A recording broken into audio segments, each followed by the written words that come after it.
Nagaa jirtu. Hunduma keessan bakka ayyee nagaan jiraadha. Bakka tokkotti barnoo goonetu gartuu footoo wayii waliin ka'uu dandeenya. Egaa hunduma keessanii harka isin qabee isin hammadee isin sinaa fedha kooti.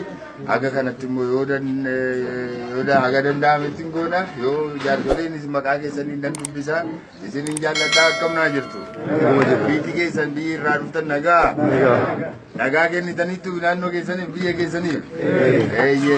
Egaa wanni hagammaatti jiru wanna nama gammachiisuudha. Jawaar Mahaammad kan kaleessaa caalaa har'a mana hidhaa keessa jira. Hiyyaadatti yoo ta'e Jawaar hiikamuudhaaf guyyaan lama gaafa isaa hafu mana isaa keessaa dhaqanii obboleettii isaa hojjettu dooktora isaa hundaa fuudhanii mana hidhaa gashan.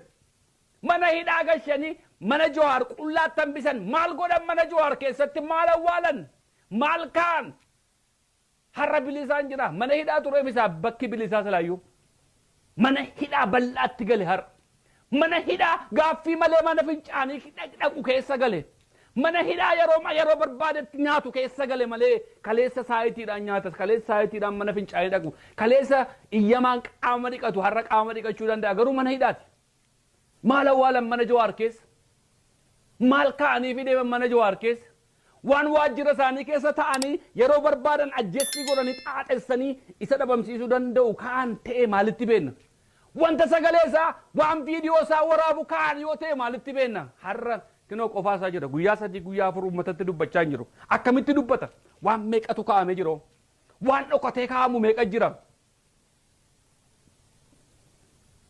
kanatti kan gammannu mana hidhaa dhiphoo keessaa mana hidhaa bal'aatti dhufuutti gammannaa gaaffii uummata keenyaa gaafanni deebii argate kan gammannu Jawaar Mahaammad mana hidhaati kan be'eef miti kan shubbisnu obbo Baqqalaan Garbaa mana hidhaati waan be'eef miti kan shubbisnu gaafa gaaffii uummata keenyaa deebii argate kan shubbisnu gaafasi kan galateeffannu gaafasi kan ililchinu gaafasi kan quruphisnu gaafasi kan ililleedhaan lafarra mana hidhaarraa ba'an jechuun bilisa ta'an jechuu miti bilisa kan isaan ta'an waan isaan itti hidhamaniif sun gaafanni bilisa ta'edha. Namoota baay'ee dubbisuuf barbaada bilbilaan bifa adda addaa interview gochuudhaaf yeroo kennaafi waan baay'ee mana sana keessa xaxameera jira ta'a.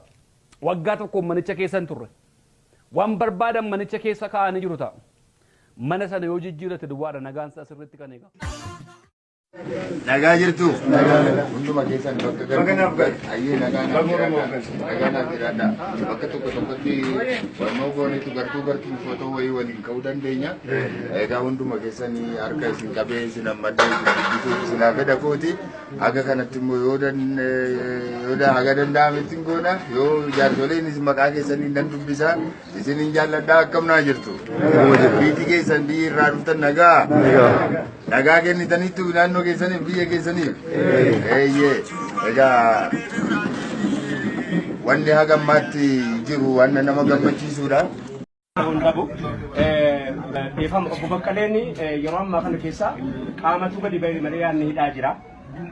Yaanni hidhaa jira malee gaafa galma ga'e ba'e jenna malee yaada hidhaa jiru kana namuu wal hubata jedhee yaada.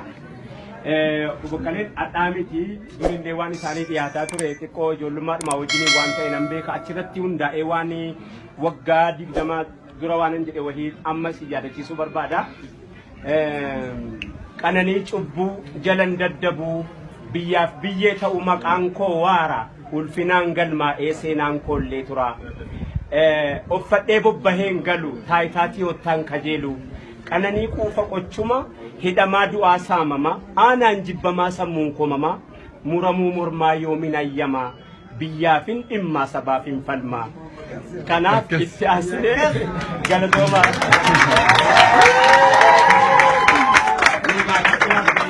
gaafataa eenyutti dhiphannaan eenyu ballifataa eenyu gogaa nyaannaan eenyu laaffifataa eenyu qullaa deemnaan eenyutu uffataa seera lafa kaa'uun beekaa bira kaa'uun seera na buluu fi seera na bulchuu fi taayitaaf guddinaa wala rakkisuu fi moo tokko ibidda ta'e tokko haa baquu fi kuni gaafiidha sadan kuni galatoomaa kaamil shamsuu jecha lamatti naaf dabalu.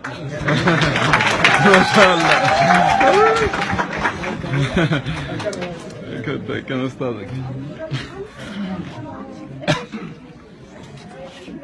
Galatoma wantin bakka kana dhaabachuu barbaadee fi yaadaan qofaatu hin ta'in qaamaanis bira dhaabbachuu koo agarsiisuudhaaf inni.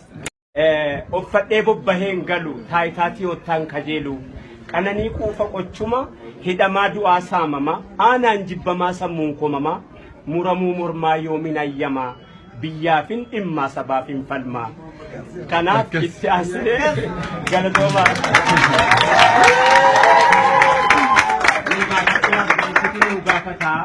Eenyutti dhiphannaan eenyu ballifataa eenyu gogaa nyaannaan eenyu laaffifataa eenyu qullaa deemnaan eenyutu uffataa seera lafa kaa'uun beekaa bira kaa'uun seera na buluu fi seera na bulchuu fi taayitaaf guddinaa wala rakkisuu fi moo tokko ibidda ta'e tokko haa baquu fi kuni gaafiidha sadan kuni galatoomaa Kaamil Shamsuu jecha lamatti naaf dabaltu.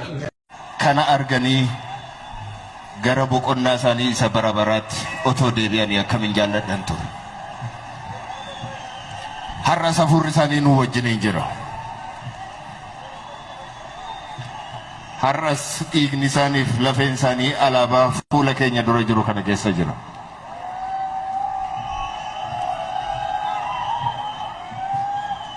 Namoonni mana hidhaa keessatti dararamanii harka alagaa keessatti lubbuun isaanii darbee utuu ol jedhanii al tokko arganii attam gaarii ture. Qeerroowwan keenyaaf shamarran keenya guyyaan har'aa kun akka argamtuuf gammoojjii keessatti wareegaman sun utuu al tokko ol jedhanii kana laalanii maal jedhu turan laata?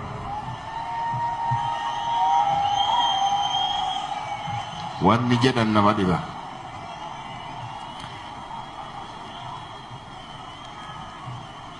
በማይመቸኝ ነገር አለ አሁን አብይ የሚለው ኢትዮጵያ አትፈራርስም ትፈርሳለች አትፈርስም ምለው ራሱ ለምን መጣ?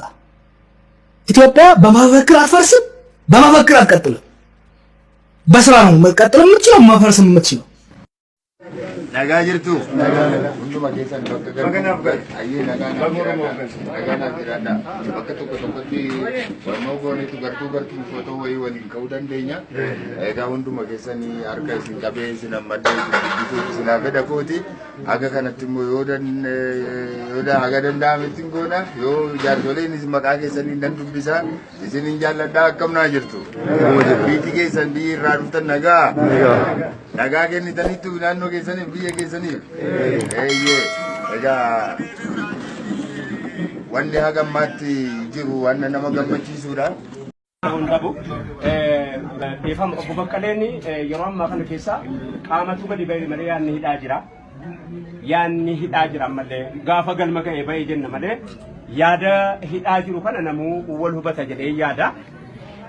Obbo Baqqaleen adhaamiti durillee waan isaanii dhiyaataa ture xiqqoo ijoollummaadhuma wajjin waan ta'e nan beeka achirratti hundaa'ee waan waggaa 20 dura waan hin jedhe wahii ammas yaadachiisuu barbaada.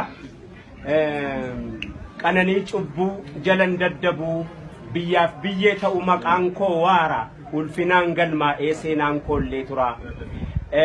Uffadhee bobbaheen galu taayitaatii ottaan kajeelu qananii quufa qochuma hidhamaa du'aa saamama aanaan jibbamaa sammuun komama muramuu mormaa yoomin ayyamaa biyyaafin dhimmaa sabaafin falmaa kanaaf itti aansee galatoomaa.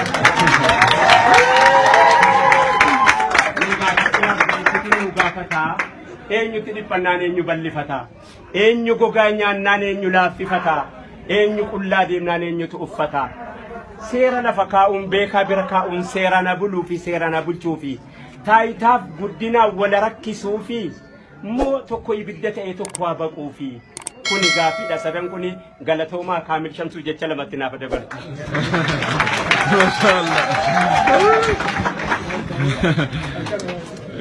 كان أستاذك Galatoma wantin bakka kana dhaabachuu barbaadee fi yaadaan qofaatu hin ta'in qaamaanis bira dhaabbachuu koo agarsiisa.